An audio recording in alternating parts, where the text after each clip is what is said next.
last Sunday was Mother's Day. Turns out I was talking to a buddy who goes golfing with the same 4 people every week, and they had made a pledge that this year, doesn't matter that it's Mother's Day, they want to, it's early spring, so like haven't had a lot of golf, so they want to, keep it together no matter what it takes, get out of any obligations, and get to the golf course Sunday morning. And so they all show up, and the first guy is like, hey, I didn't think I was going to make it, but I did. And his buddy said, well, what do you have to do to get out of it? He goes, well, I did the whole breakfast in bed, gave her the gift early, and told her tonight, we'll go to whatever restaurant you want the whole night, got a sitter, so kind of make up for it later. The second guy said, well, that's not that bad. It's like, I did the same thing, but I also have to take out my mother-in-law as well as taking out my wife tonight, and it's a whole big deal. But you know what? I'm glad I'm here. It'll be worth it. The third guy said, so no jewelry involved. I'm the only one who had to shell out for like a new necklace and, plus doing the dinner and visiting the mother-in-law. And they're like, oh, man, sorry, but hey, glad you made it. Fourth guy's like, you ready to tee off? And they all looked at him and goes, well, what about you? What did you have to do to get here? Goes, I just rolled over and said, golf course or intercourse? She said, bring a sweater. She said, bring a sweater, Joe. Because they're married. And then so he wanted to have sex with his wife. Well, he didn't, but he said golf course or intercourse. And then she said, bring a sweater. That was a long way to go. A short time to get there.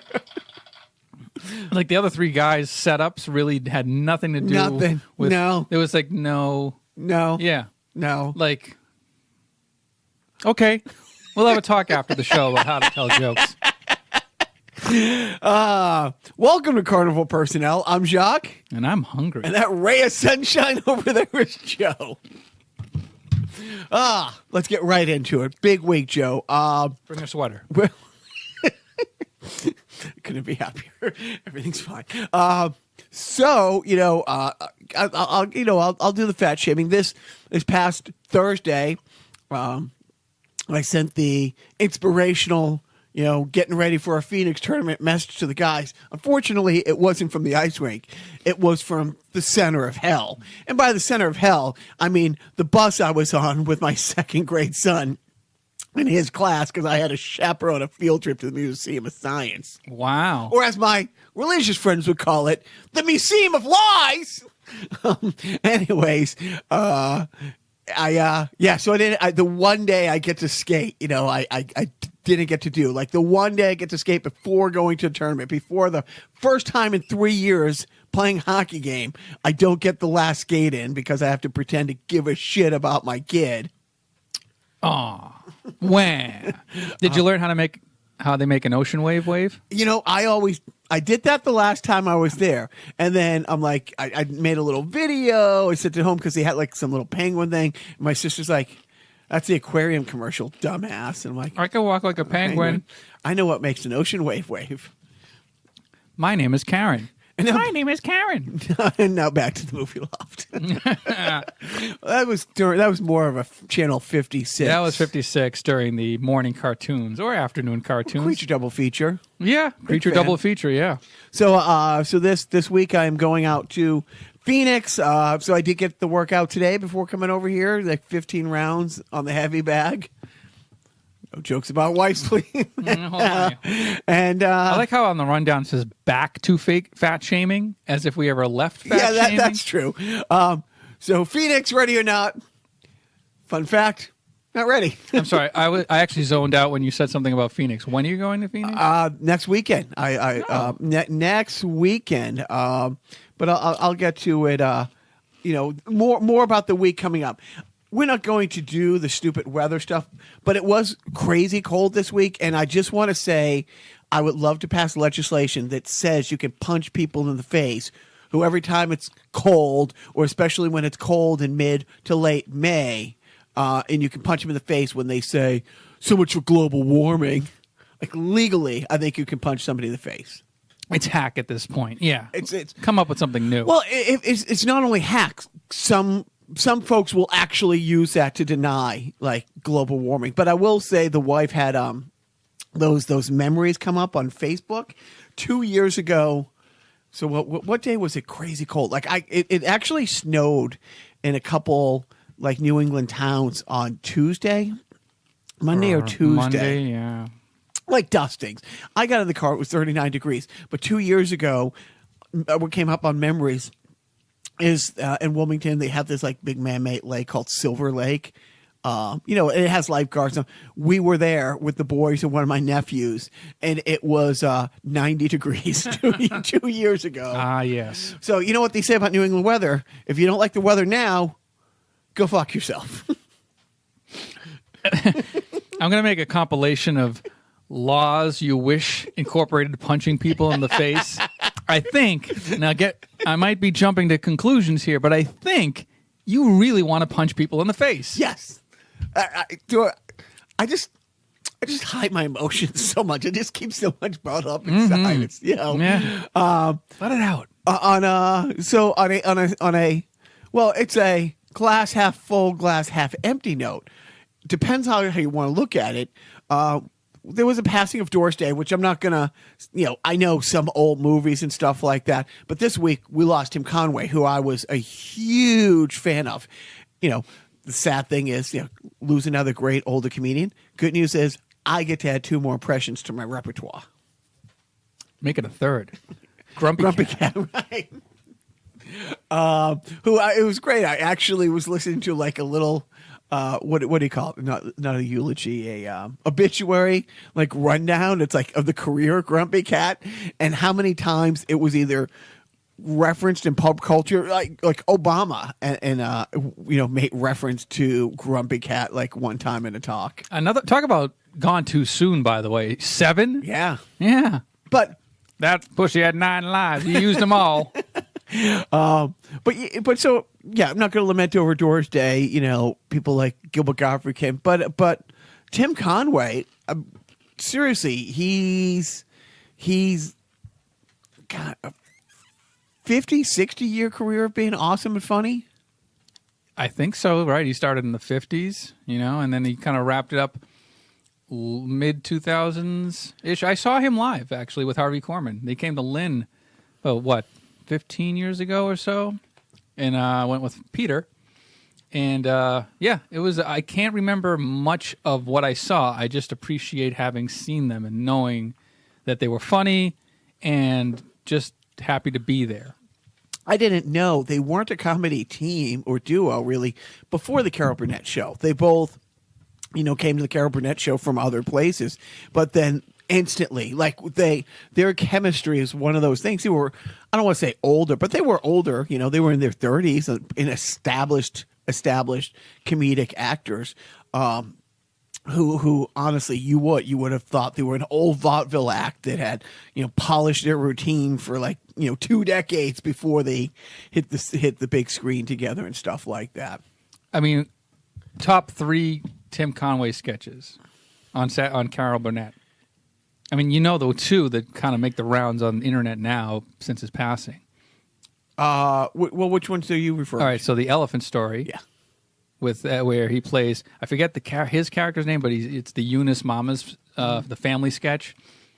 And he tells, and it's actually an outtake that they show online now, or that has become most popular, because he tells a story about the 2 elephants, the Siamese elephants who are attached to the trunk. And then when they couldn't make the regular noise like the other elephants, like it's a little sad when all they could make was that sound where they go York.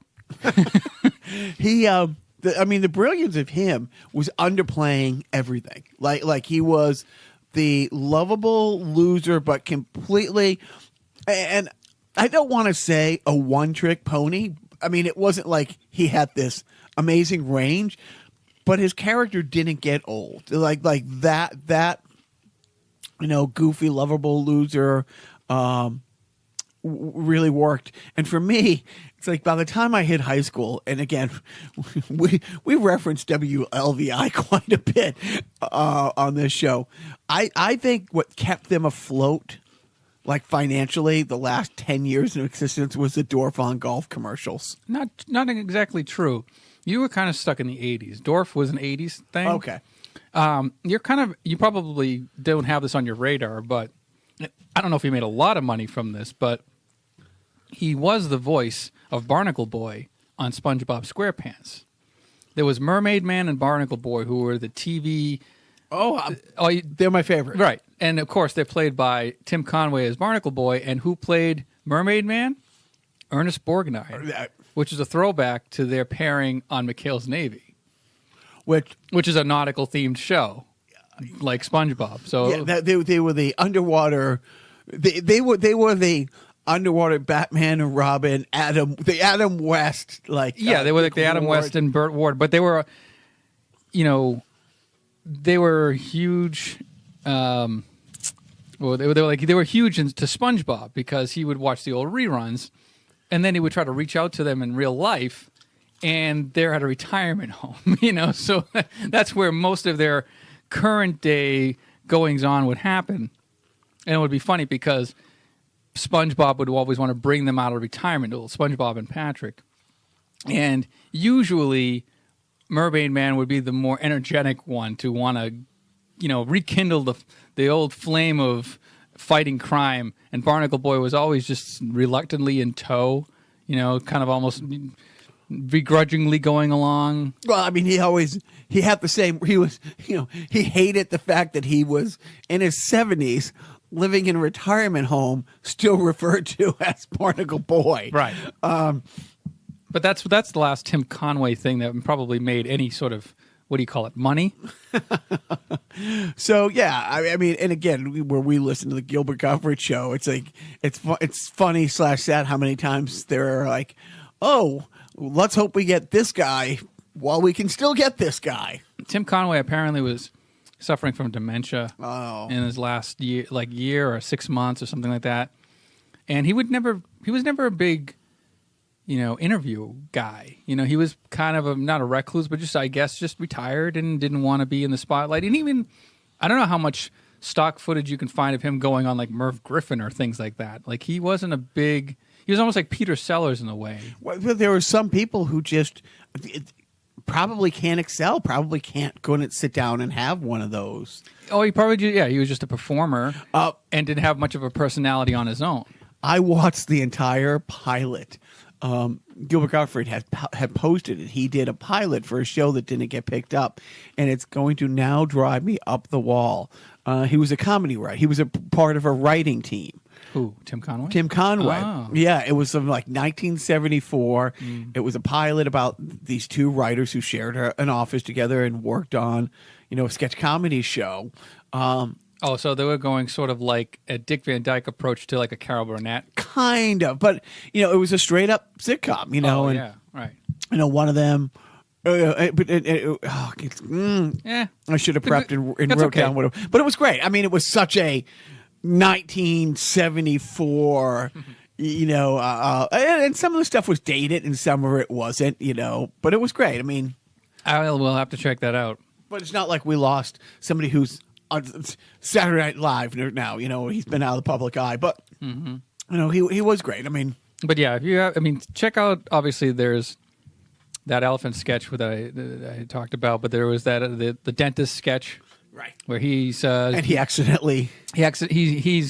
a dentist to Harvey Korman, and he's supposed to inject Harvey Korman with the Novocaine, but he's reading the instruction manual because it's his first time, and he keeps accidentally ejecting himself over and over again, and different body parts, go numb after each time, and it's just awesome. It's just awesome. I heard somebody refer to his style of comedy as patient. He was like patient. They didn't, rush in to try to capitalize on each other's laughs or building on, they let things play out. Now, there's also one other thing a sketch where he's playing a Nazi interrogator to, I think, Lyle Waggoner, I think, was the prisoner of war, or the U.S. soldier that they apprehended and they're trying to interrogate. And Tim Conway it says, well, if you're not going to talk to me, maybe you'll talk to the Führer. And he pulls out a hand puppet of Adolf Hitler. And it's just zoomed in on, like, next to, I think it's Lyle Wagner's face. Maybe it's Harvey Korman.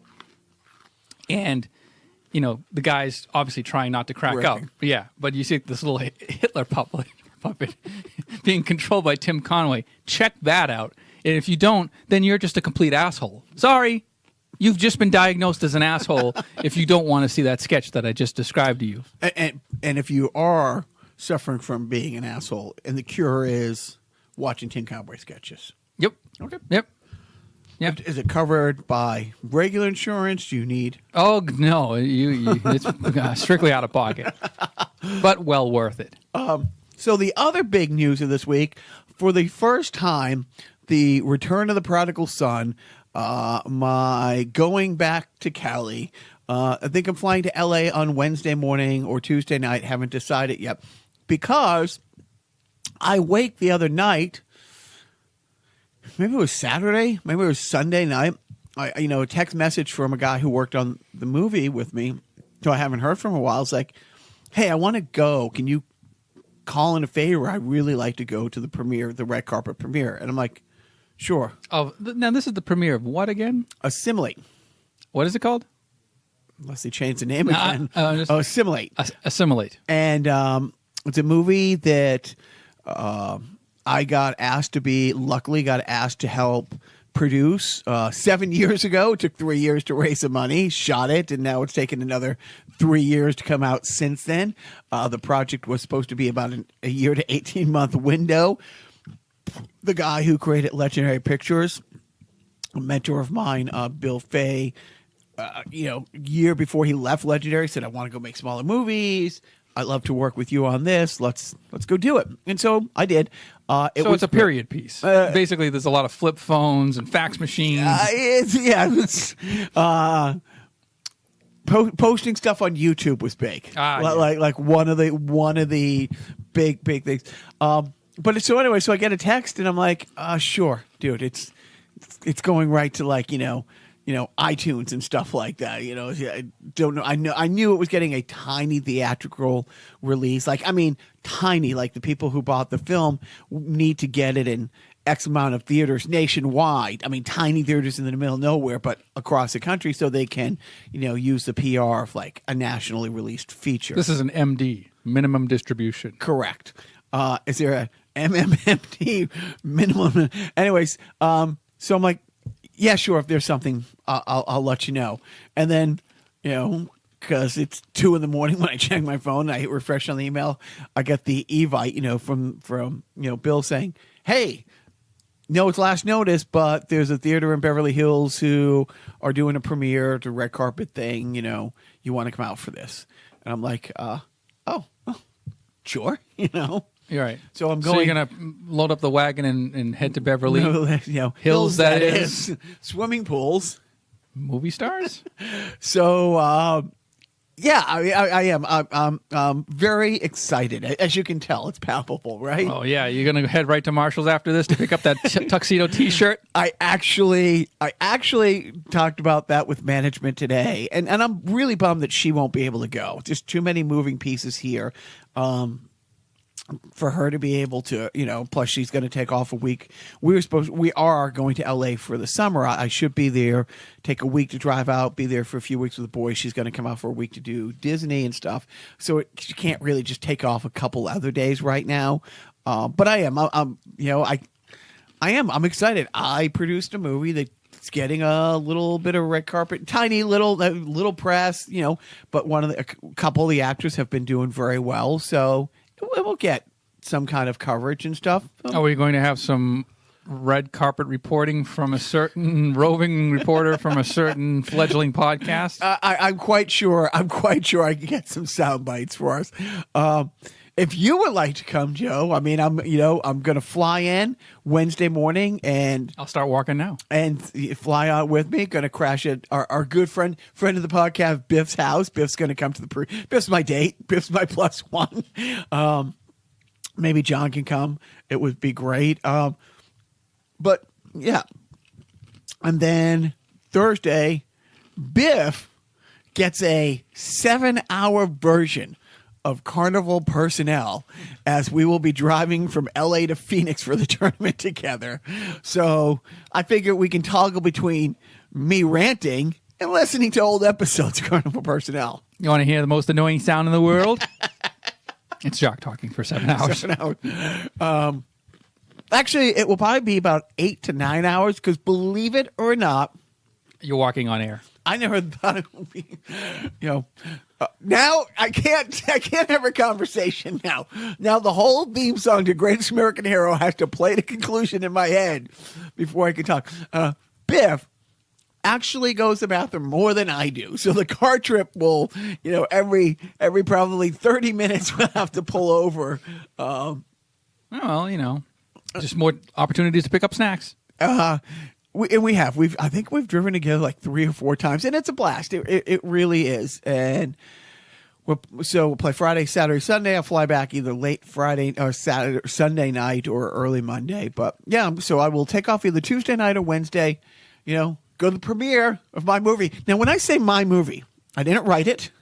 I didn't star in it. I didn't pay for it. Didn't get paid for it. Didn't get paid for it. I did get paid while there, but the real money doesn't come in unless it does really well. That's where fighting between Avatar and Infinity War. Yeah, what else is premiering this week? Is there is Aladdin coming out? I think. Yeah. So you got Aladdin, Avengers, what was it, Pikachu movie, and then Assimilate. Yeah. Hey.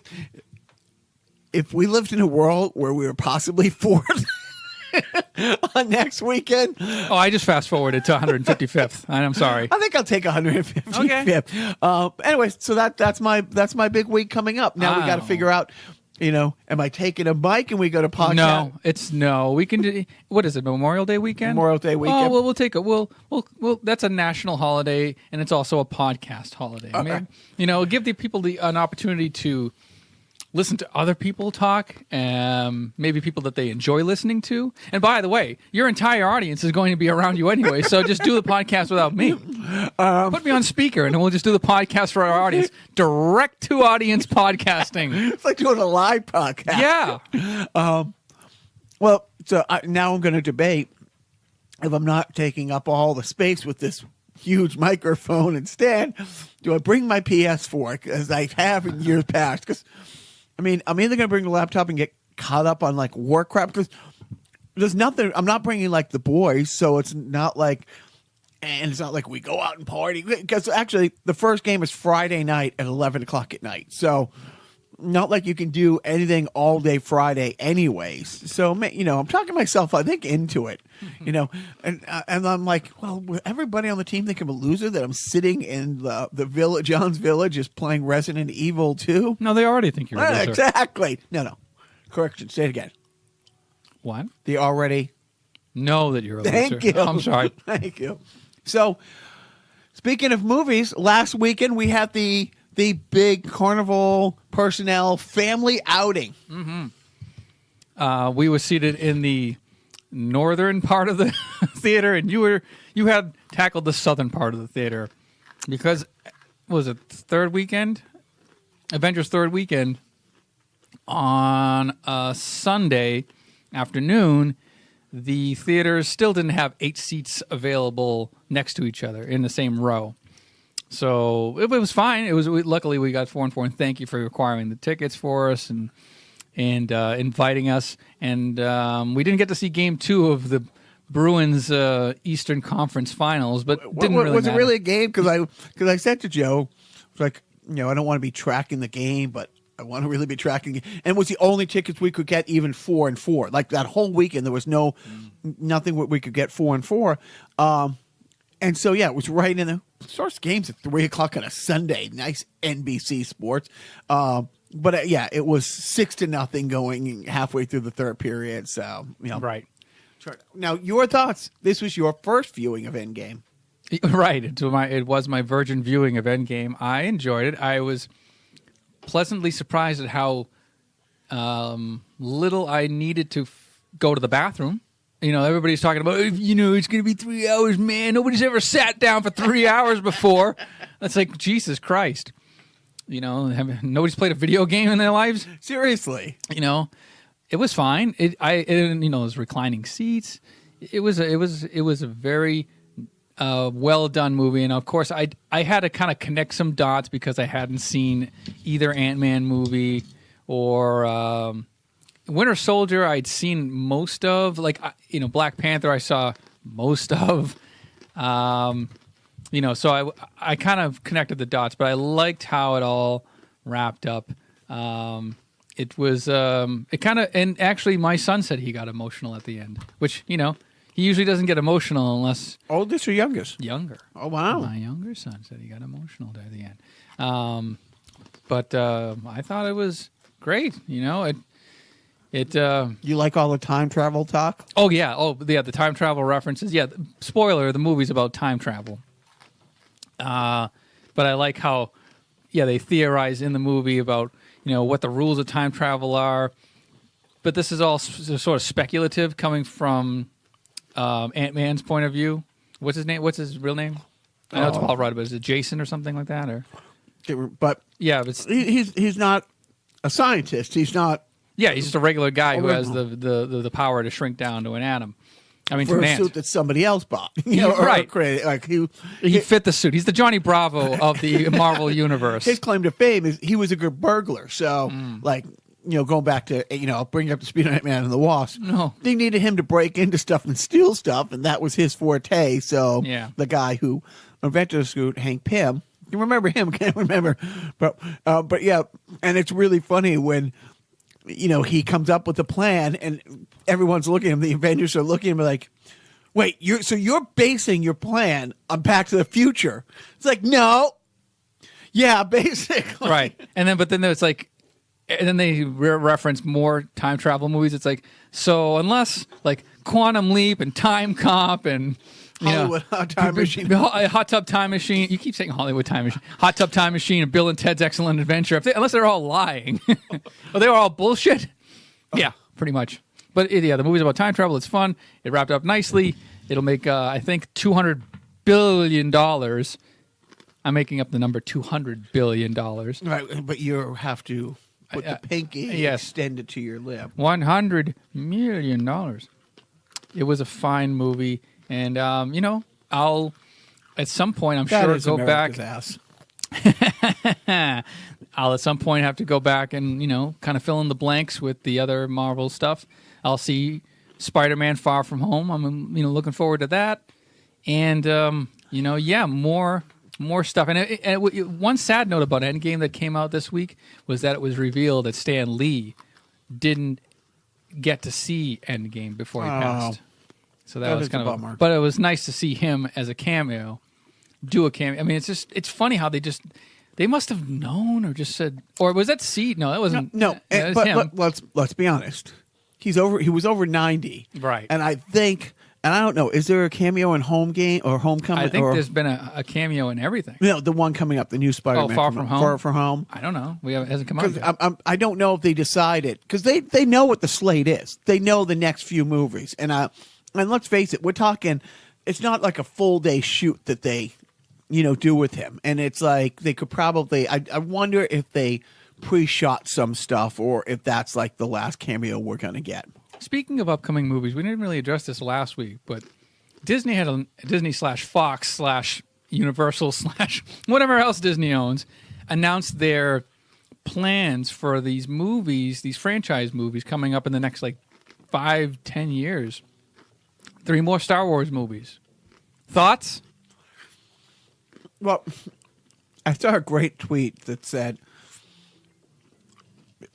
we used to have to go, Star Wars A New Hope was 77, and I think Empire Strikes Back was 81? 80. It was 80, okay. Every 3 years. And then there was... and it was 83 for Jedi. And then how long was it between 99 was until Phantom Menace? Yeah. So that was 16 years. And then every couple years. And then again, then it was a decade before Force Awakens. Mm-hmm. And you go through it. And then Force Awakens comes, and then Rogue One. And then Last Jedi. Last Jedi. and then Solo. But and one of the things with Solo, they were saying it's like this is the third Star Wars. It wasn't that was bad.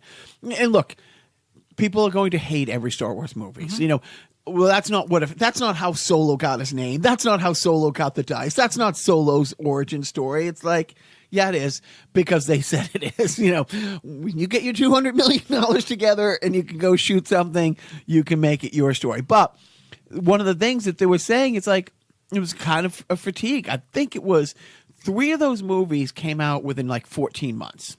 Yep. Boom, boom, boom. And it's funny because like the tweet that I saw is like, me, like, there's so many Star Wars movies, we need a break and space them out. Disney, we hear you. And by the way, we're doing 5 more in the next 2 months, and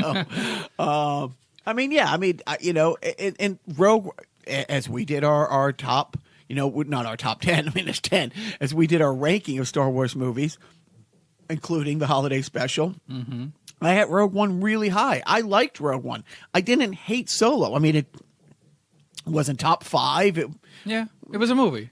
It's top 10, Yeah. But it was great, and the new one looks okay, but it's like, oh yeah, how did I was watching the preview for the episode 9 coming up during Endgame, and I'm like looking for you to cover your head or walk out of the theater, and I'm like, I was told it doesn't give much away, and I already knew the laugh at the end. Yeah, you knew about Palpatine, the hide and seek champion. Hold my beer, said my dad. Oh. That's what I did there. And it was fine. It was, but this is the end of the Skywalker saga, or is it? Are they doing more? Are they doing a Lando Calrissian? Which, by the way, I didn't like in Solo. One of the things I didn't like is Lando Calrissian. It was fine, but Solo's fine, but I don't even know what the movies are. I know people are like getting back to Endgame. As this podcast posts, it's after the 4th weekend it's out, so I'm fine with spoilers. But without getting detailed into spoilers, people die, like real people die. Like, wow, I can't believe the Avengers are writing these people off. But they also made sure that the Avengers are going to continue. Like, and they did the same thing at the end of Civil War. It's Captain America and Black Widow who are walking to the training room talking about, well, it's not the 27 New York Yankees, but we do have a pretty good team. And he comes in, and it was some of the new, or the people that we had met, through either Age of Ultron or through Civil War. So we know that, there's a lot of surviving members who are still sticking around, but all these other players are going to kind of step up in. So they're going to keep doing, so they'll do more origin movies about some of the other people who you don't know. They'll introduce, people that the general public doesn't know. But aren't there more, isn't there like a new storyline or a secondary storyline? There's many storylines in the comic book universe, right? That they can kind of choose from.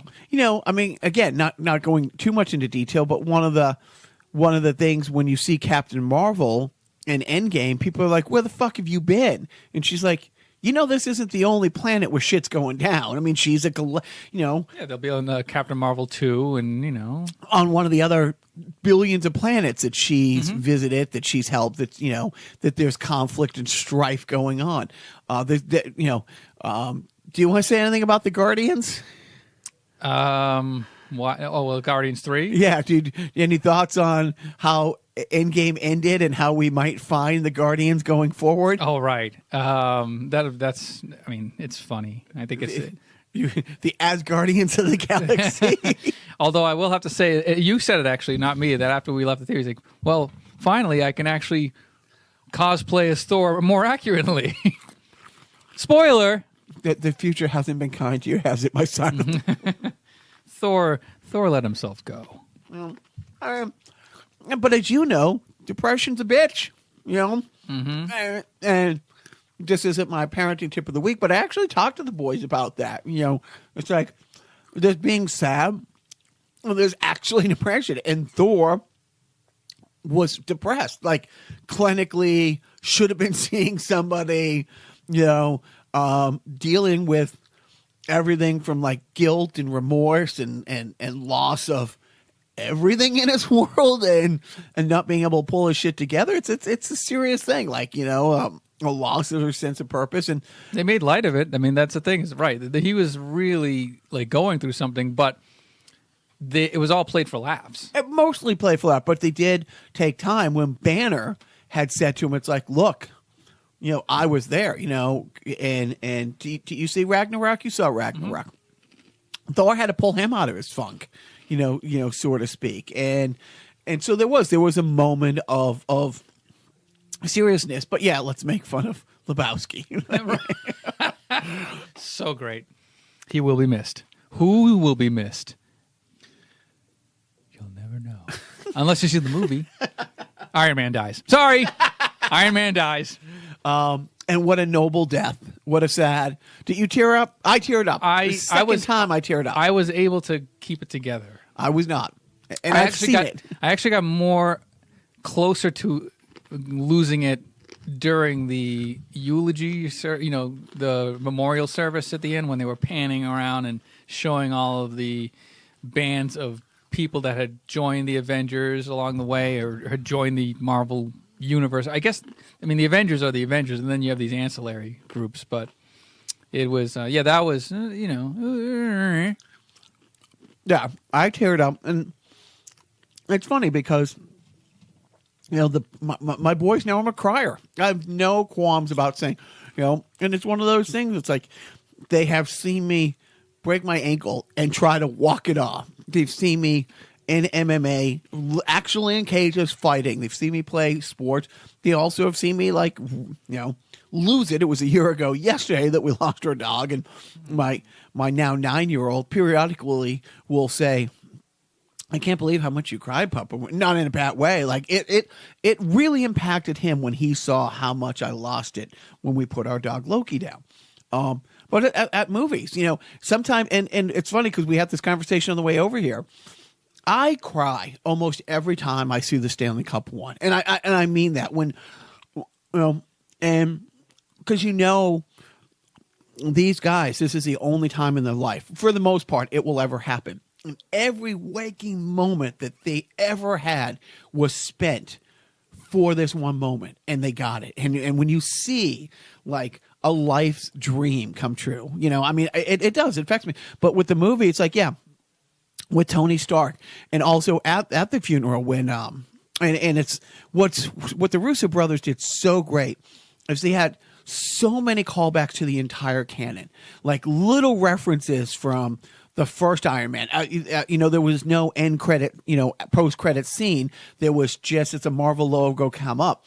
They took the actual audio from the clanking of Tony Stark in the cave making the first Iron Man suit.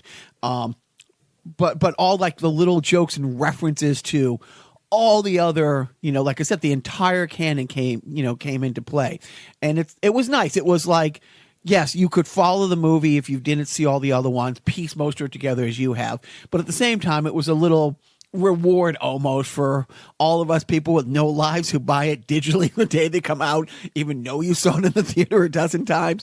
But at the funeral, when they put the reef in the water and it has his first heart that he made, or that was made for him to keep him alive in Iron Man 1, that Pepper then later took, proof that Tony Stark has a heart that sat in his, workshop in the other two movies. Little things like that got me. But yeah, that panning scene, and you would see the different actual families, and then I don't know the right way to say families, some missing people, some that have people and stuff like that. Yeah, it was tough. And then the very end, I'm always tearing up with the Captain America story, spoiler alert, Captain America will continue. Just not with Steve Rogers. Yeah. But I love that story. I love that he made a really tough decision, and it was funny because You know what? By the way, let's just put it out here now. Sorry guys, you know that Iron Man dies because I blurted it out. Yep. Well, this is going to be more spoilers because you can let's fucking talk about it. Spoilers. You know, so Steve Rogers, they Ant-Man comes up with the idea, let's go back in time and get all the stones. And there's a big discussion about the stones are all over the galaxy, and they're all, it's like, how can we possibly collect them? And then somebody's like, at one point in time, 3 of the stones are in New York City if you go back at the right time. And, so they do this. It was great that, Tony Stark got to see his dad before he was born, looking forward to having him as a son. And he had this really great moment when he hugged his dad and he's like, thank you for everything. He's thanking his dad, but he's for everything you've done for America. Right. But with Steve Rogers, I mean, he sacrificed himself in 1945, fighting the Red Skull, and then putting himself. How was he referred to in the movie? That wasn't Red Skull. I'm thinking. Oh, never mind. Yeah. He looked like. Sorry, I'm confused. No, he did. He kind of looked like Skeletor. The guy, the Red Skull, was the guy who was protecting the Soul Gem. Yeah, well, but he was. Somebody called him a nickname. Oh, he did. I'm trying to think what the hell they called him now. Shit. Now, thank you. It's going to be stuck in my craw. But anyway, so they go back in time and they get the stones, but they have to put them back in the exact same time frame when they get them. So, so when the Hulk, when Banner goes to get the stone from, I can't remember her name, but Doctor Strange's mentor, and he explains, it's going to be seconds for you. It could be a year I'm going to have this and be gone, but it's not going to cause this alternate universe because I'm coming right back to this very moment and putting the stones back in the time that they get them. So at the end of the movie, Steve Rogers is going on a solo mission to return the stones, and everybody who's standing there, and it is his buddy Bucky, it's Hulk.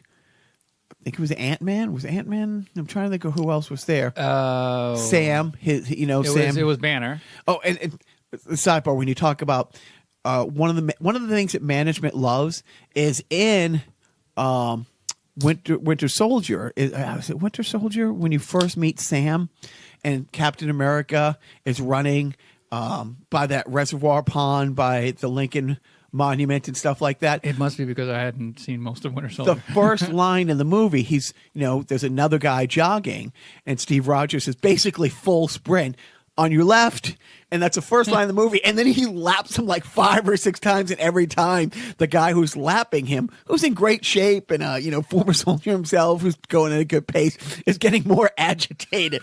And as every time Steve Rogers is getting closer, it's like, don't say it, on your left. And the very last line of that movie is on your left. So when they have the big battle scene and Doctor Strange comes back and is opening the portholes for people to come, the first thing that Captain America hears is on your left, and it's it's Sam coming, like through there. But anyways, and I do also want to say, I saw it opening night, and I saw it with a crowd, a bunch of geeks who are really invested, and the absolute collective of losing our shits when Thanos is fighting Thor and has Stormbreaker, the replacement to, on Thor, like pushing down and about to, in the Thor, and all of a sudden, Thor's hammer comes flying out of nowhere and it goes back and it's Captain America who threw it, lost it. Right. Yeah. Yeah. A lot of people were happy when that happened. When we saw it when I saw it the first everyone time, lost it. Yeah. People were just like, yeah. And did you see Age of Ultron? Yes, once. So there was that scene where they're all sitting around. It's just the Avengers post-party, and everyone's like, so if I move the hammer, if I'm worthy to move the hammer, I'm king of Asgard. And Thor's like, yep. And they all try and fail miserably. And then Captain America comes over and moves it just a quarter inch, an eighth of an inch. And the look on Thor's face of, oh shit. Yeah. He might be king of Asgard. And now the theory is like, could he have moved it all along and he didn't want to embarrass Thor? Would he wanted to move it just enough to get that reaction out of there? But either way, so flashing to the end of the movie, So Captain America is going to return all the stones, and he's supposed to come back in 5 seconds. In time travel. And time travel. He could be gone in his time for a year, 5 years, however long it takes, because he has to go across the galaxy and return everything. And so. But he only has enough. There's like fuel, basically. Right. Like he can't just sort of come and go as he pleases. He has like a window of opportunity, or he can only use. Yeah, like. But in their time and the current time, it will only be seconds that he'll be gone. Yeah, he just comes back. So he doesn't come back. And they're like, check the machine. What's wrong? Where is he? And then, but the funny thing is, I saw it the first time, and so the second time I really knew. What was really interesting is he comes back, or he doesn't come back, everybody's freaking out. And then Bucky says to Sam, and he points. And 20 feet away, there's, a little lake where Tony Stark lives, and a bench. This old man sitting there, and it's Joe Biden. No, wait, it's not Joe Biden. He looked like Joe Biden. He did look like Joe Biden. It's an old Steve Rogers. Very old, 90 maybe. And very handsy. Very. No, wait, that's Joe Biden. That's Joe Biden. And in a very happy 90-year-old. Content. Thank you.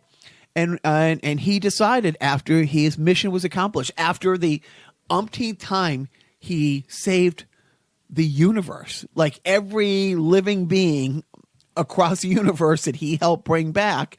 And again, he did it in 45.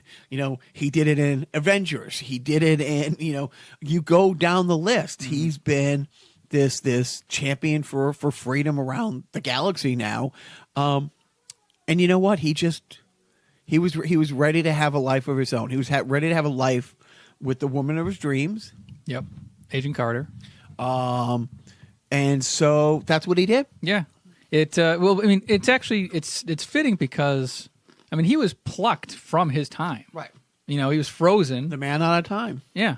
So it was just sort of like his reward to himself. That he, as he put it to Sam, I decided to do that thing called living, or give that living thing a try, or something like that. Because Tony had, like, after what was also interesting is this movie took place 5 years after Infinity War, and Tony Stark has moved on, and he had a life, and he had a daughter, and I can't even say it now, but like I say to the kids now, I love you 3,000. Yeah, 3,000. Wow. And then when he goes downstairs and says, Papa, you were hovering around like the 500 to 600 mark. Yeah. This little thing he did with his really sweet daughter. And he, Steve wanted that, he never, and it was a kind of a running thing. Like, let's face it, that is America's ass. And he could have, but his heart was only with one person who, I don't remember what happened with Agent. Like when he comes back, she basically dies of Alzheimer's. And she's still alive at the end, and she was happy that there was a really thing where he goes to see her, and this is one of those little callbacks. So I remember that. Yeah, it cuts back in this movie to after he explains that he didn't come back. It cuts back, and it's 1948 in a little house, a little post-World War, those little track housing, and here's Steve Rogers dancing with her. As my kid put it, the scene from Up. Yes, thank you. Oh, your kid, he's batted 1,000 at that movie. And so anyway, so he was very happy. He went back, he lived that life, and then, but this world still needs a Captain America. Right. So he passes the shield on to Sam.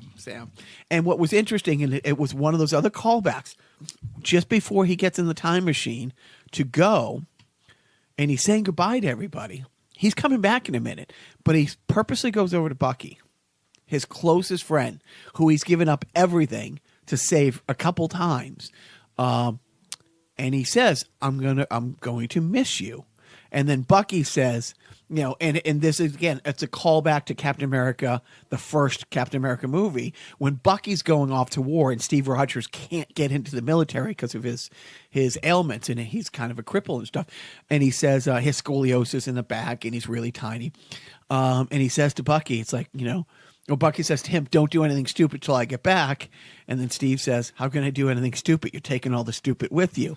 And it's the exact same thing he says to him. He's like, you're coming back in 5 seconds. You might be gone for 2 years, 3 years, but you're coming right back.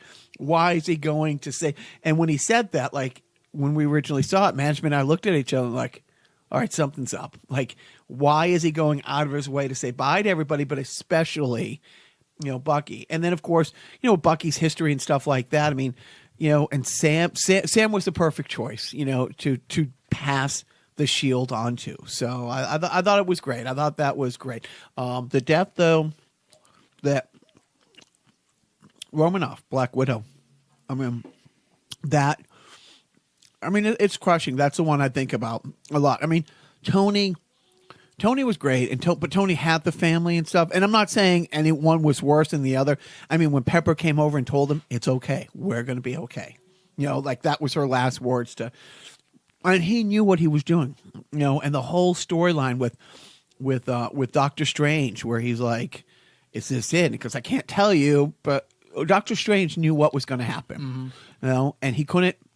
But with Romanoff, to get the Soul Stone, a soul for a soul, and both Clint was there and Romanoff. And what I loved, and I mean this, I was talking to management about this. I don't know the last time I've seen in a TV show or a movie an absolute love story between a man and a woman that was never anything but 1,000% platonic. Right. There was never any even joking innuendos, well, maybe if it was a different time, or maybe there was never a hint of anything. But they were partners. They absolutely loved one another more than, or as much as Tony loved Pepper, as much as, Steve loved Agent Carter, as much as anybody loved anybody, as much as Clint, Hawkeye loved his wife. The love with him and Romanoff, and just, when they were both kicking the shit out of each other to sacrifice themselves, right, for the other one, so that the other one could live. One of the two of them had to die to get the Soul Stone, and neither one of them wanted the other one to do it. And they both justified how they were the right person to go and do it. And she won, Yeah. But the thing is, not coming back. There's a lot of things you could undo with the Infinity Stone, and when Banner / Hulk Banner, told them that, it's like, when he had control of the Infinity Stones and brought everything back, he said to Clint, he's like, I tried. I really tried. But that's the one thing.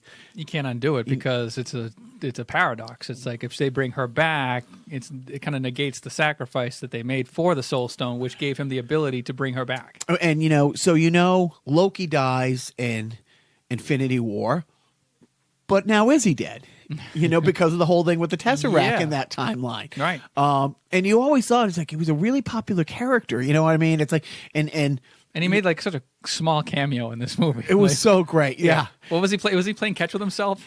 Yeah. That's also from The Dark World. Right. And by the way, another reference to they've referenced Back to the Future, but the premise of them going into previous movies is Back to the Future Part 2. Right. They go back into the first movie to do something that they need to do for the second movie.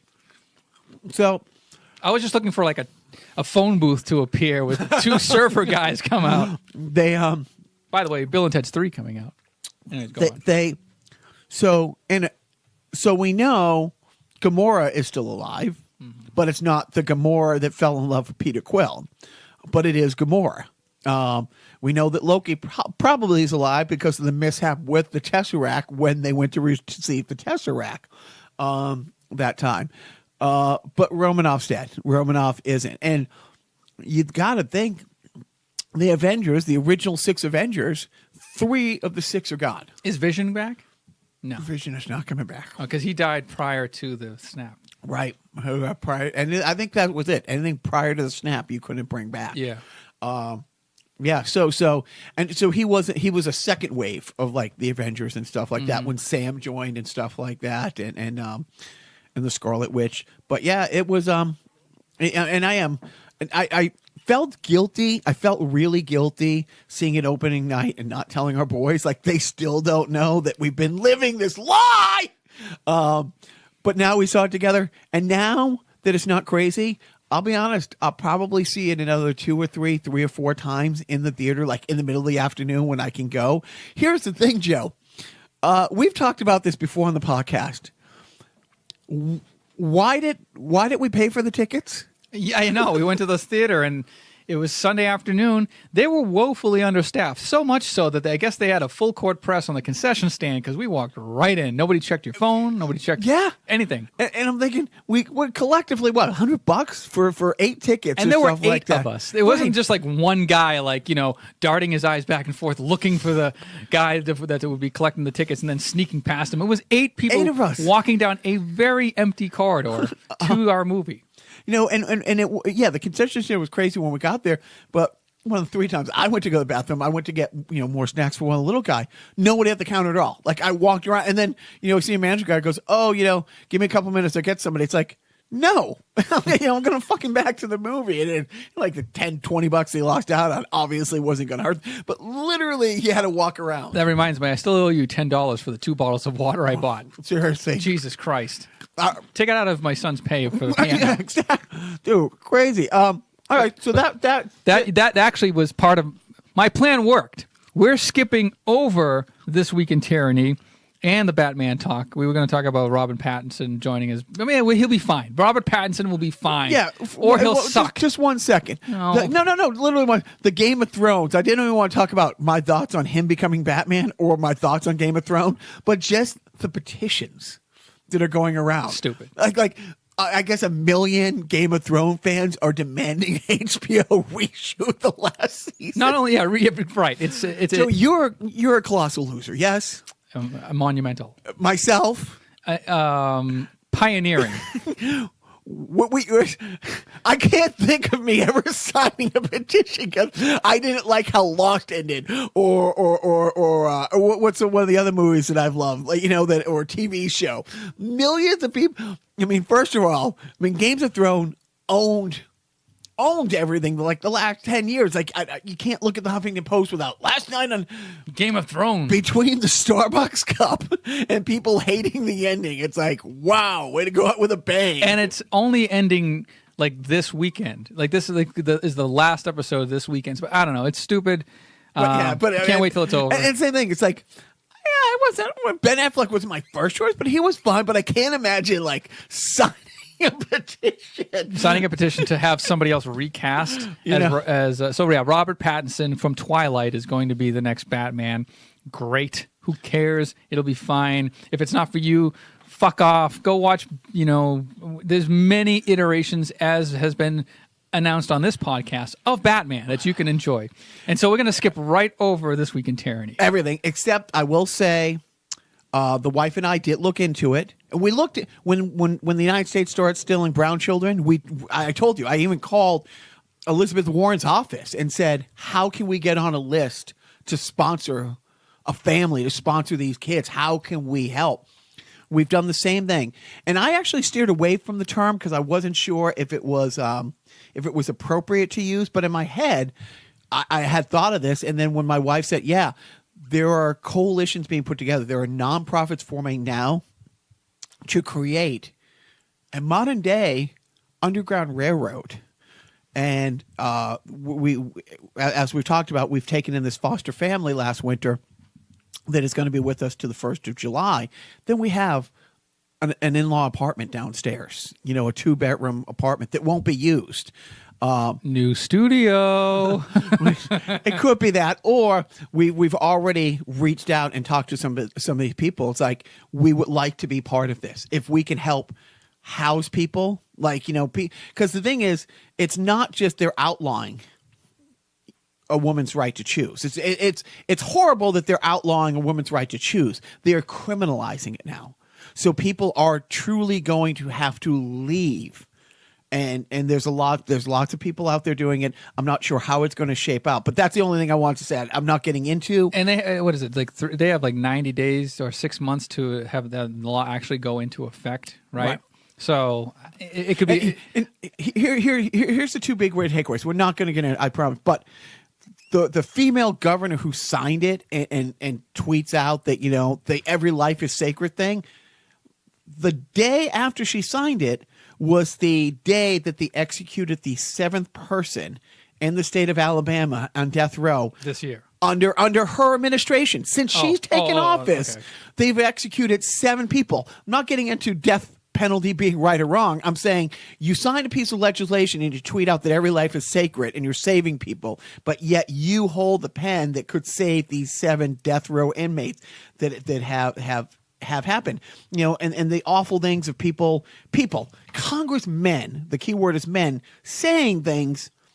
Well, I was a cop for 20 years and most of the rapes were date rapes or consensual rapes. I'm not speaking any further about that, except to say that we are in the Handmaid's Tale. We are not only making women's choice illegal or outlawing women's choice, we want to criminalize up to 99 years. So if a woman, and there's no abortion doctors, there's no exception for rape or incest. And as you know, in Alabama, as Chris Titus put out this week, Talabama, that is great. I do always love Talabama. Yeah. Daddy opening a beer can is foreplay. A can of beer, when you hear the can of beer open, that's foreplay. All jokes aside, it's like, yes, a woman can get raped by a family member who will face less jail time than if the woman has that baby. Than a doctor who would perform an abortion. Or doctor has a performance. Or the woman, too. They want to throw the woman in jail. Are you sure about that? I'm 100%. Okay. And not only that, Joe, they're telling people now you really can't go to the doctors anymore and find, because if they can get hold of like your menstrual cycle and you miscarry, you can go to jail for having a miscarriage. And is it considered manslaughter? Well, do you realize the amount of miscarriages that they have? I had a friend who had a miscarriage not knowing they were pregnant and actually went to the doctor because they had an issue and the doctor told them that. It crushed this person. And can you imagine that doctor being obligated to then call the police to investigate this woman's horror? So I'm not getting into it. Sorry to sidebar, but I'm not sitting by the sideline. We're not sitting by the sideline. We have we don't have much, but we do have. We come July, we'll have an in-law apartment. We live by a train station that gets you right from the airport. We're happy to go pick people up, and it sounds awful. It's like I can't wait to help women make this incredulous journey to do this awful thing. Right. And it's all bad. It's all bad. It's all bad. And if we can help, then we have already reached out to these organizations saying that we can help. We will go to the airport and pick somebody up. They can stay here during this time. We can give what we can give. And it's like and look, if somebody wants to come up and stay, you know what I mean, get their life together and get the fuck. And it was like, is it 8 weeks or 9 weeks? And 6. Are they 6 because Missouri, like that? No, the heartbeat bill is 6. You're talking about because there's Georgia, which has the heartbeat bill, which is you can't perform an abortion after the 6th week because that's when you supposedly can detect the first heartbeat. Even though most women don't, a lot of women don't find out they're pregnant until after the 6th week. It's not till you miss your period. Yeah, which can fall into that window. Yeah. So it's all crazy, and we all know that this is the long game that the Republicans have been playing, where they've wanted to overturn Roe v. Wade, and they want to make it a state issue again. So now they got the cards stacked in their favor on the Supreme Court. Now they can put in these wacky laws to challenge it in the Supreme Court, and then have it overturned, and then go. Now it's we'll be back to 1950s America, where only. Crazy liberals in 5 states are allowed to perform abortion, those hippies. So You know what? I commend you for offering your home to foster these people who are in dire need of your services. I would do the same, but I don't have a mini fridge down here, so I can't. And on that note, listen to this week's defunct sponsor. King Vitamin, can you come out? I'm just on my way to breakfast. Will you join me? King Vitamin, have breakfast with the King. King Vitamin, have breakfast with the King. Get a sweet corn cake and all the vitamins you need. You have breakfast with the King. Get King Vitamin cereal. Have breakfast with the King. I love you, King Vitamin, you know. All right, so before we get into sport, are you ready to do this? Am I singing this or to the? I gotta get the music up. Do you need? Yeah, you can do the music. You can do the spoken word. You can do, and you know what? You don't have to do the whole song, Joe, because the whole song is great. You know let me tell the fine folks what we're doing this week in Self-Indulgent Theater. I've requested Joe do his John Oliver verse. You know, it's been a long time, so finally I get to hear some John Oliver from Joe. And Joe was binge watching Cheers, but he fell off the bandwagon. So, in an effort to get, to right those two wrongs, I figured I'd ask him as nicely as I could if he would please find it in his heart to do John Oliver doing the theme from Cheers. And I was going to say, you just do the first two verses from the show. The third verse is pretty great too, but it's not in the show about the guy who's like, does he become a cross-dresser or become something a like that? Yes. All right, so I here we go. Here we go. All right, this is just right off. All you. I'm just off the old bean. Making your way in the world today takes everything you've got. Taking a break from all your worries sure would help a lot. Wouldn't you like to get away? All those nights where you've got no light and the check is in the mail, and your little angel hung the cat up by its tail. You know what you did, cat. And the third fiance didn't show. Sometimes you want to go where everybody knows your name, and they're always glad you came. Finally tonight, you want to be where you can see troubles are all the same. You want to be where everybody knows your name. They all know your name. Roll out of bed, Mr. Coffee's dead. The morning's looking bright. And your shrink ran off to Europe and didn't even write. And your husband wants to be a girl. Not that there's anything wrong with that. Be glad there's one place in the world where everybody knows your name. And they're always glad you came. You want to go where people know people are all the same. You want to go where everybody supposedly knows your name.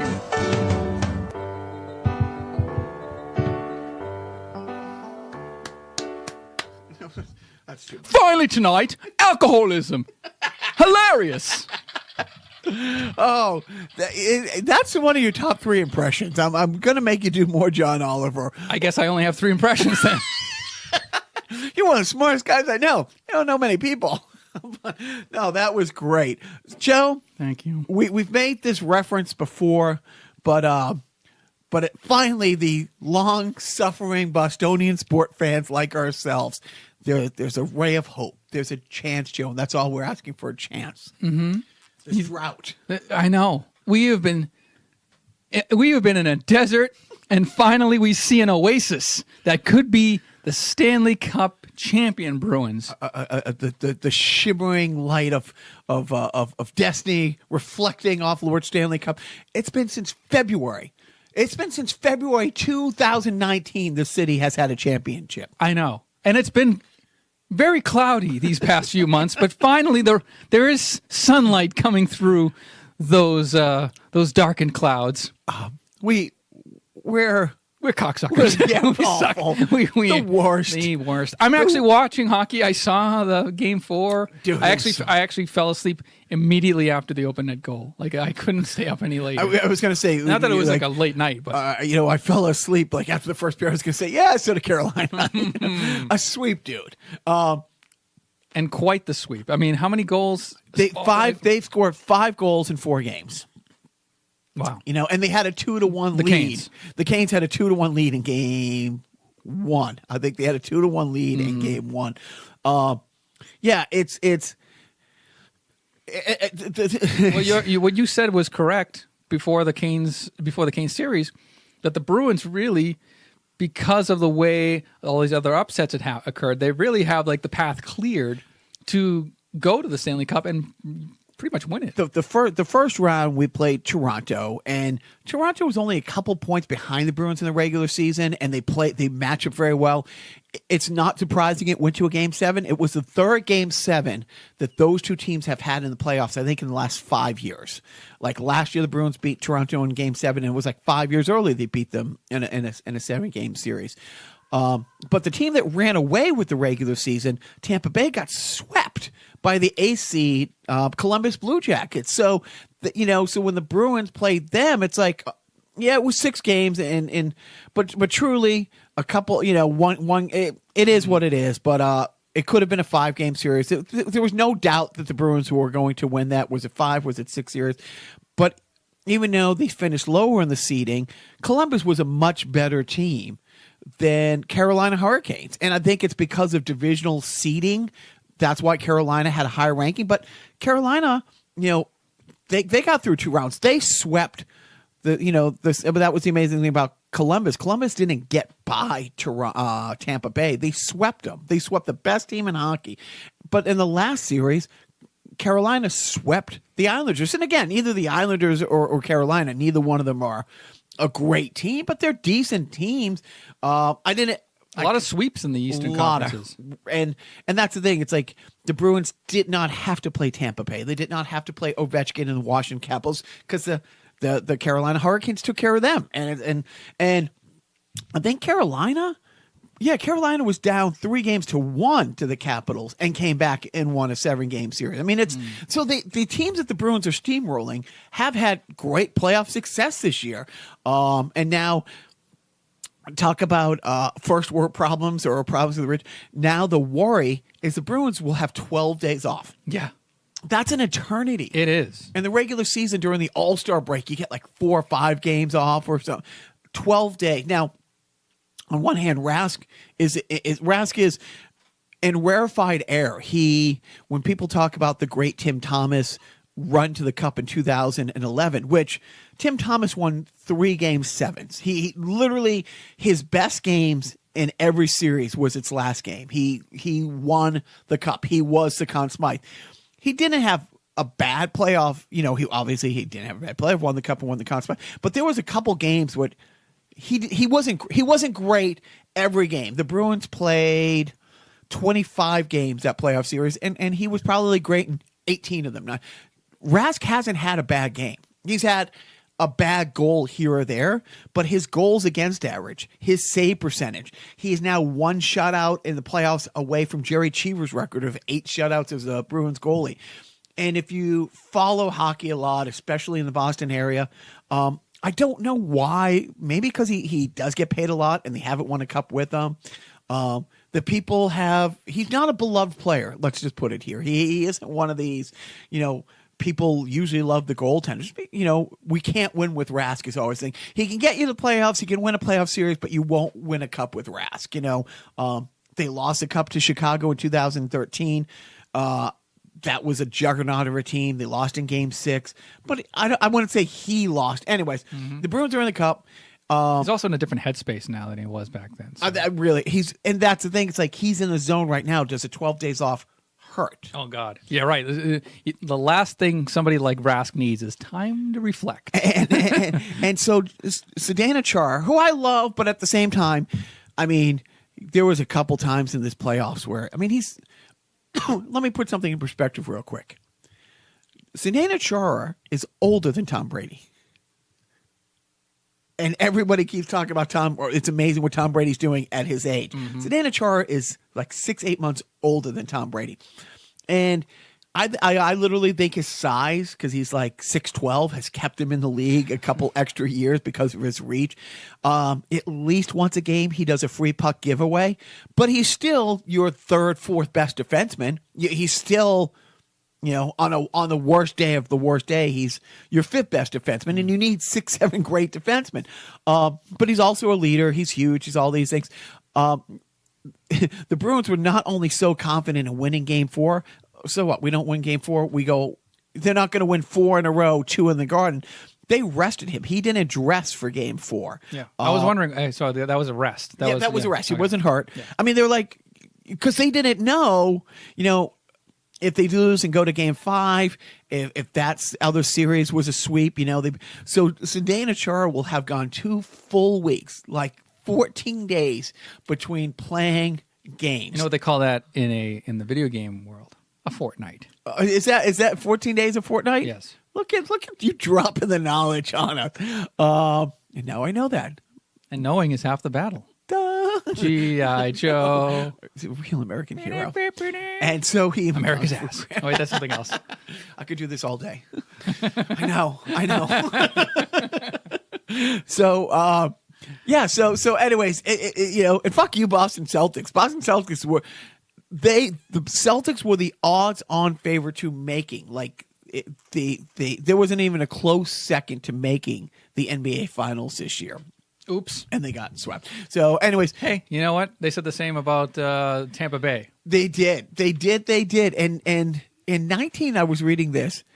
In 1935, when I say reading, it wasn't in a book or newspaper. It was on Twitter.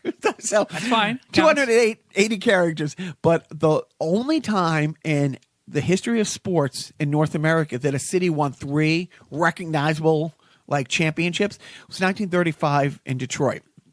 Red Wings won the Stanley Cup. The Tigers won the World Series. And the Lions won whatever football trophy precipitated the Lombardi. This was pre-Super Bowl, pre-NFL, NFL, pre-merger. But no, they were, and were they? They were an AFL? No, they were an NFL. They were an NFL. Yeah, okay. And again, I think it's back then. I think there were 6 teams or 8 teams. And in baseball had 14 teams or something like that. The NHL had 6. I'm not dismissing it, but the last time was 80 years ago that a city won 3 and the Bruins haven't won. The next 4 games, the next 4 wins are going to be the hardest. You're either going to be playing St. Louis or you're going to be playing the Sharks, the St. Louis Blues, who they're playing who? Nathan Johnson. Thank you. They who we talked about. Bobby Orr's 2 Stanley Cups were against Nathan Johnson, and part of me wants to play the Sharks only because if when the Bruins win the Stanley Cup, who are the 3 championships that the city of Boston would have won this year against who? St. Louis.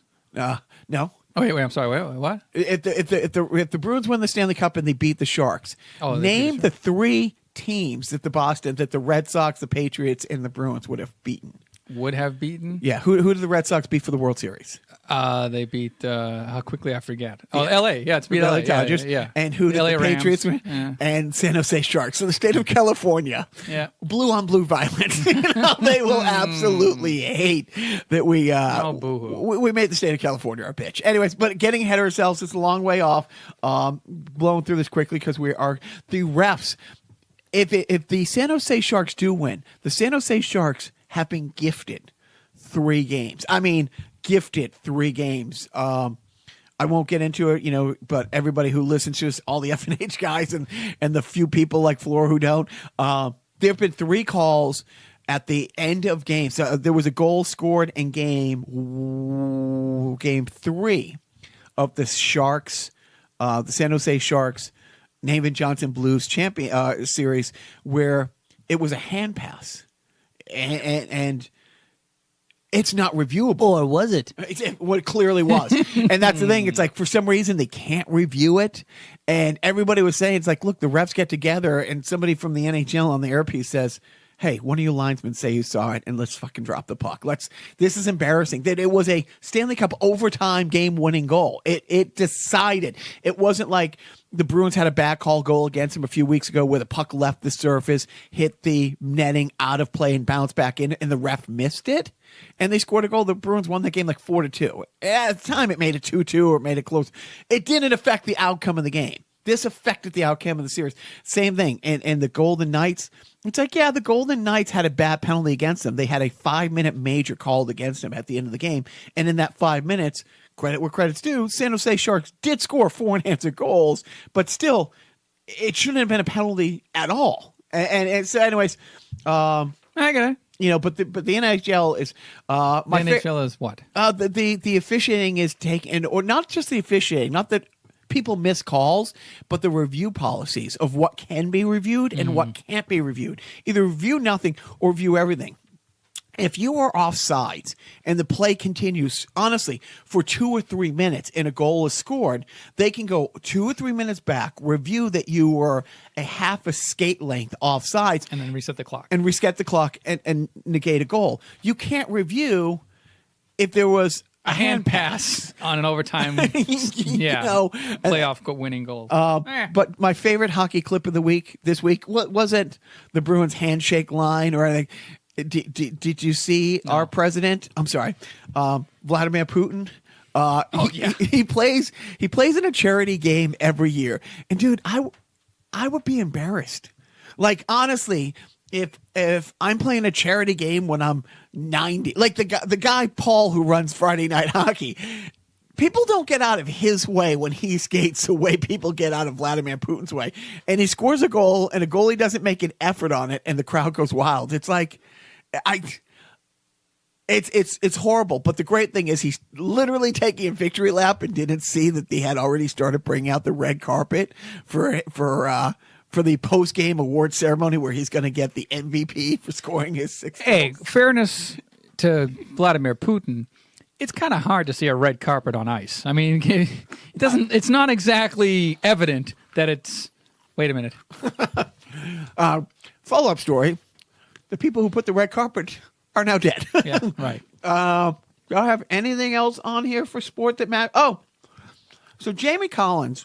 Oh, So 3 years ago, Jamie Collins, who was our stud linebacker, halfway through the season got traded to, speaking of Russia, Siberia. I think they sent him to the Siberian Huskies. He went to Cleveland, and people lost their shit. It's like he is the best player on defense. He was in a contract year, and he was what they would call freelancing. Instead of playing the game and following the scheme that the defensive coordinator had, he was trying to get as many sacks as he could in a free agent year to get a big paycheck. He was playing okay, but there was places where he really hurt the team. And by hurt the team, they were still 7-1. But we sent him to the Cleveland Browns, and people were lost their shit. Like, had Bill lost his mind? It's like, and truly, the Patriots went on to, for the rest of the regular season, be 7-1 and went on to play the Atlanta Falcons in the Super Bowl. I'm not really sure how that game wound up 28-3 with 2 minutes and 8 seconds. I think it was deemed undecided. Was that what it was? I think it was. I think they just shook on it and they called it a draw. Jamie Collins that season, as the Patriots went 7-1 without him the second half of the season, played on a team that was 1-7 with him, and ended that season 1-15. The next year, as the Patriots went 13-3 and made it to yet another Super Bowl, Cleveland went undefeated. I'm sorry, I read that wrong.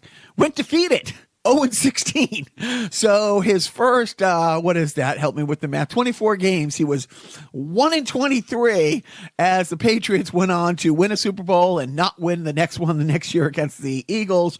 And then this past year, Cleveland turned things around. They're 9-7, almost made the playoffs, which is huge for Cleveland.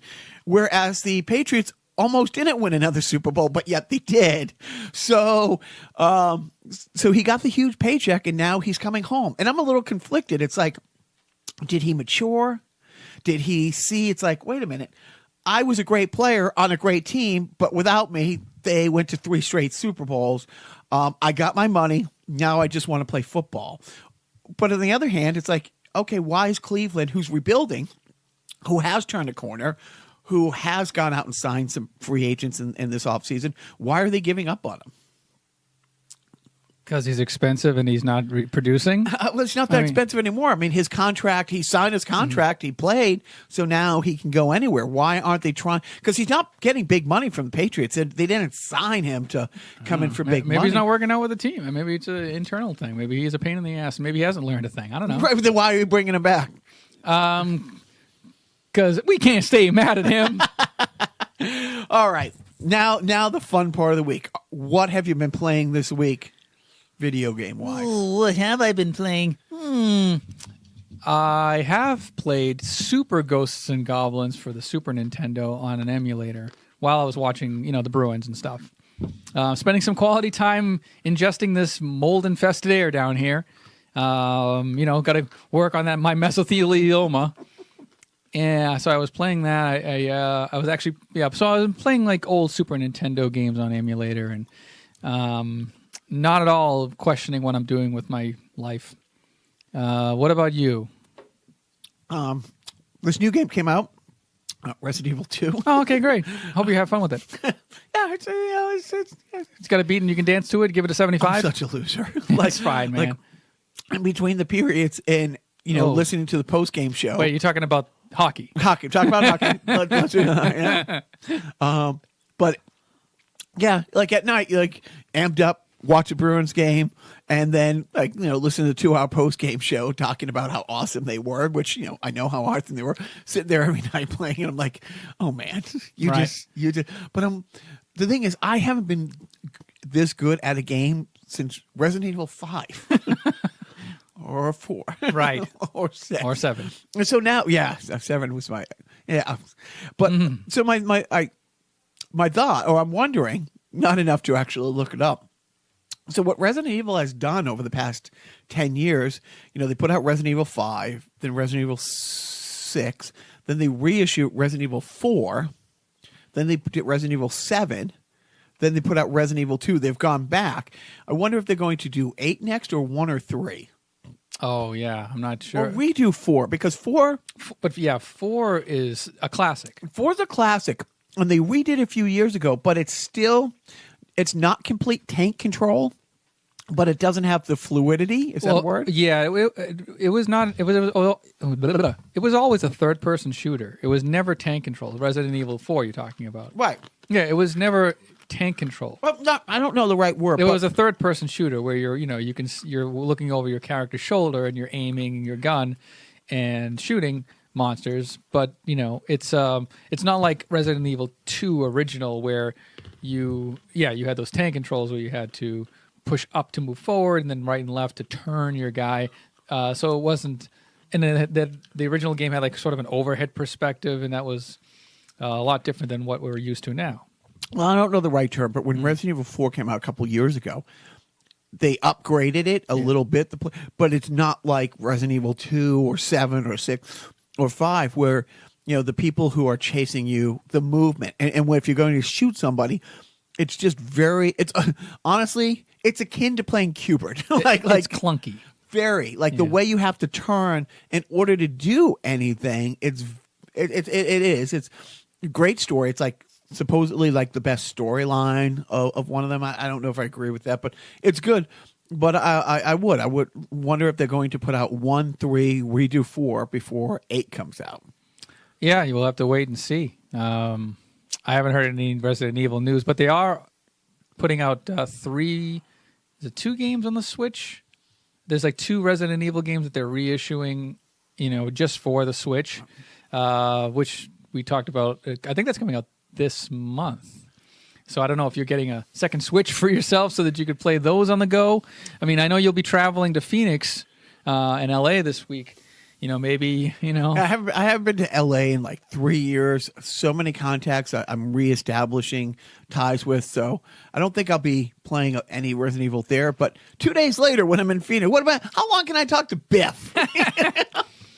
So we'll have to wait and see. So Jacques is going to go hurry on up and pick out a game from my video game collection from yesteryear, specifically the Nintendo Entertainment System.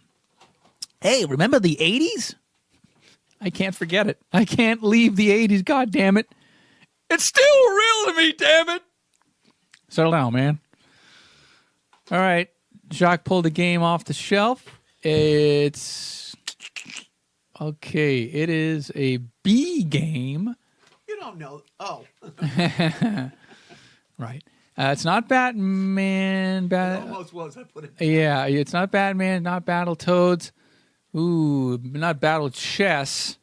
Oh, what is Battle? Is it Battle Tech? Is the word battle in the title? There is not. Bandai Golf? No. I don't know. I give up. Give you a hint, but it would just give it away. Yeah, what is it? Oh, yeah, is it golf? It's Bandai Golf. Bionic. Oh, Bionic Command. Oh, ging, ging, ging, ging. Bionic I thought you were doing. sound I thought you were doing the no from Caddyshack. Oh, okay, yeah. Bionic Commando. This is a fun game. I think I might have talked about this before, but nobody remembers. Talk about it again. Who gives a fuck? Me. Yeah. It's a Capcom game from, I think, 87. And you play a guy named Joe. Sniper Joe, I believe his name. I know, maybe I'm confusing it. Anyways. Here we go with Talking on the Podcast, brought to you by Joe. Stop. It's a platforming game, but instead of jumping, the mechanic is that you have this bionic arm that extends and grapples onto overhanging, objects like a rafter or a lamppost or something, and you have to swing your way across or pull yourself up to the next level to progress. So there is no jumping. You shoot enemies. You're on a mission to go from one battle zone to the next to infiltrate. Essentially, I think the original Japanese version, you were fighting Nazis, but for the American version, they switched it to a generic Third Reich. Not exactly the Third Reich, but, something of that nature. And it's, it's harrowing. I think there are 2 continues, or you pick up continues in the game, but it's not a very forgiving game. I did beat it as a kid.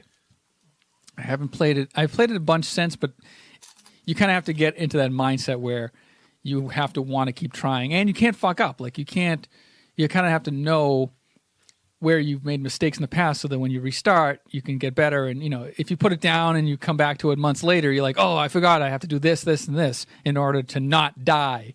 So at the end, you battle what do you call it? Like a mech of Hitler. I think it's like Hitler's head in a jar, and he's like mechanically working this big robot, and you have to. It's a fun game. Bionic Commando. This is probably the best port. It did come out for the arcade originally, but it wasn't as good. The Nintendo version is the definitive version. They've made several sequels to it, so they've tried to revitalize it and try to kind of keep the franchise going. But it's really, I think, the Nintendo version is the best version of Bionic Commando. But yeah, you kind of have to really get used to the not jumping aspect. Before I hand over the Ultimate Nintendo Guide to the NES Library by Pat Contry, I want to point out we've had 2 Nazi references on this podcast. Neither one made by me. Hey, you know what? Times they are a-changing. Just You thanked Hitler. I would never. Why would I thank Hitler? Bionic Commando is rated 4.5 stars by Pat Contry. The player controls Lad Spencer. Oh, I was way off. Oh, wait. Tasked with rescuing Super Joe. That's what it is. You're rescuing Super Joe, which is actually a sequel to Commando, and another video game that nobody cares about. The player moves on an overhead map and then descends onto enemy or neutral territory. The player selects from available weapons and other gained items, offensive and defensive, before exploring the area. Lad can attack enemies using his gun, but the real draw of the game is the use of Lad's bionic arm, which extends to attack enemies, grab items, and, most importantly, move around the area. There's no jump function, but the bionic arm can lift the player up to levels above and swing Lad horizontally. I think I've said that in my own words. What would you pay for this fine cartridge if you didn't already have it? This is, I think, a sought-after one by some collectors. And I'm going to wager $20. I think this is a $20 game. With shipping, we're talking. I see it at 12. All right, but all that's still at $12. Okay, for card only. yeah, I guess so. Okay, so maybe I'm a rube. I bet the box probably cost $20. Yes, right. Because that's this fucked up thing. The boxes are more valued than the cartridges in so many cases. We threw them out. We fucking threw them out, and was just like, yeah, because we don't need them. You take them out of the box and you play the game, Right. and you trade your tapes with your friends, and you don't need the box because it just got in the way. Idiot. What did you watch this week? Oh, Besides the Bruins. I'm going to recommend something that was brought to my attention by Don Giller on Twitter. Don Giller is the guy who's been archiving all the David Letterman specials, all the David Letterman episodes. He has every single David Letterman episode archived. Before you say this, Joe sent me the trailer. What you're about to say, I made management stop watching so I could mirror it onto the big TV, and we were both like, "Holy fuck!" Your response to I sent the same thing to my wife, the same trailer, because the person she works with at the college is a drama director, but very into camp. Like if there was a Batman 66 the musical, he would put it on in a heartbeat. So this is right up his alley. And her response, I told her that he would need to see this.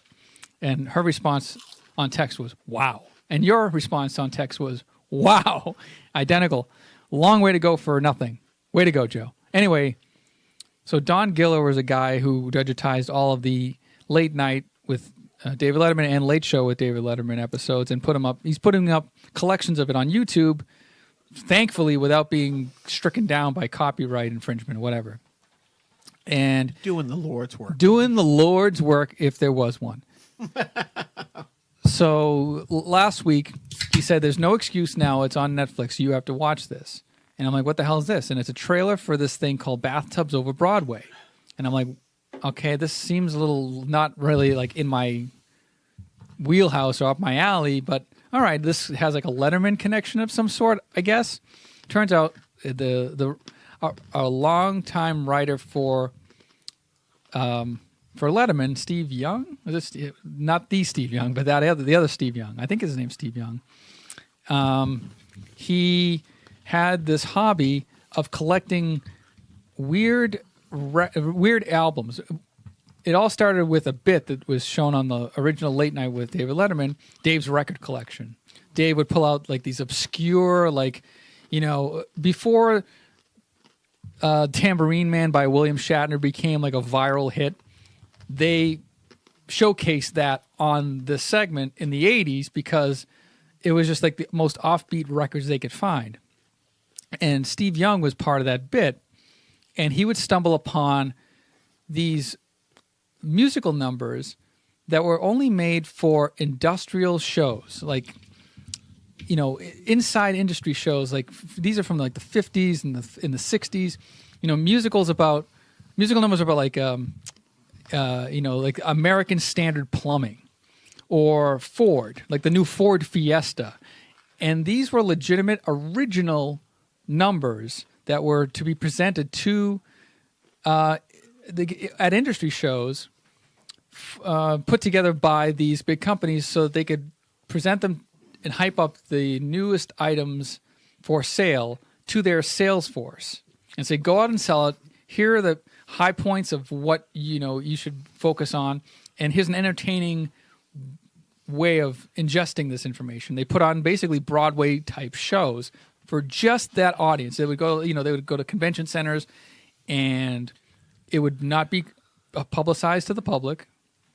It would not be advertised in any way, and it was only meant for this very narrow group of white men. And it was all theater student actors and second-rate musicians putting this together. No, what? No, these are legitimate, like Tony Randall, right. Broadway caliber. Like, when they weren't working on Broadway, they were hiring legitimate songwriters, choreographers, costumers, and actors and talent to sing and produce these and write musicals based on like they've even like recently like there's like Walmart the musical, and it's only shown to again a very narrow audience. So anyways, this documentary Bathtubs Over Broadway is about Steve Young, this writer for Late Night, who had started this collection and had become so renowned. And like once eBay hit, once the internet became a thing, he became like the industrial musicals guy. Like he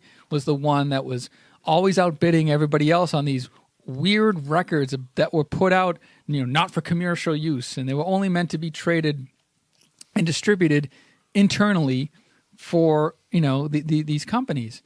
And there was he'd amassed this collection, and it got to the point where he was become so notable as this guy who would put together these collections that he put out a book like a couple of years ago, like 4 or 5 years ago. Actually, before Letterman went off the air, he went on Letterman's show and advertised this book that was called Everything's Coming Up Profits. And it's a big coffee table book about all of these different types of industrial musicals that were put out for decades without anybody really knowing it in the public. And the documentary not only chronicles his collection, but also it's there's so many facets to this documentary. I watched the whole thing. It goes into it's coincidentally filmed at Steve Young's offices during the final month of production of The Late Show. So you're getting behind the scenes, like they're tearing down the studio. Like did you watch the whole thing? No, yeah. Oh, this takes place like during May of 2015, wherein they're just chronicling his life and what he does for a living when he's not collecting these weird records. So you're also getting that aspect of like, oh, these are the final days of Letterman, and Letterman actually makes an appearance on here. Martin Short does a little testimonial. Yeah, I saw that in the promo, and like it was almost like Martin Short, who you joke, it's like, what did he pass on? Right. But I mean, here's my impression of Martin Short's agent calling him. Hey, Martin, I'll do it. Well, I'll do it. Wait, is it scale? It doesn't matter. I'll do it.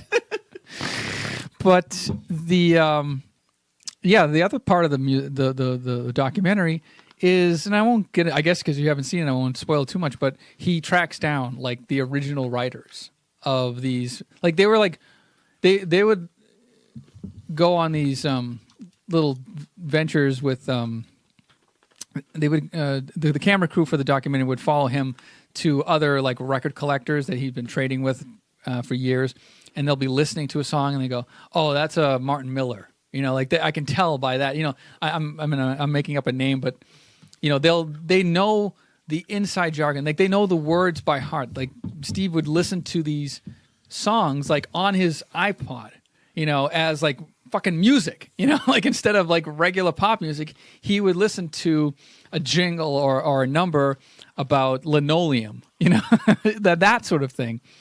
So it's fascinating, but he also tracks down the original like writers, performers who had done these numbers at these shows, and there was actually film footage. Like he went to a television or film archive, and he would watch for the first time like the filmed version of an audio record that he had been listening to for years. And it's like, wow, they actually filmed and the sets were Broadway caliber sets and props and what you find out in the documentary is that one of the producers or one of the songwriters or one of the songwriters would say, Broadway had like say like a $500,000 budget or $1 million budget or whatever, or $2 million budget.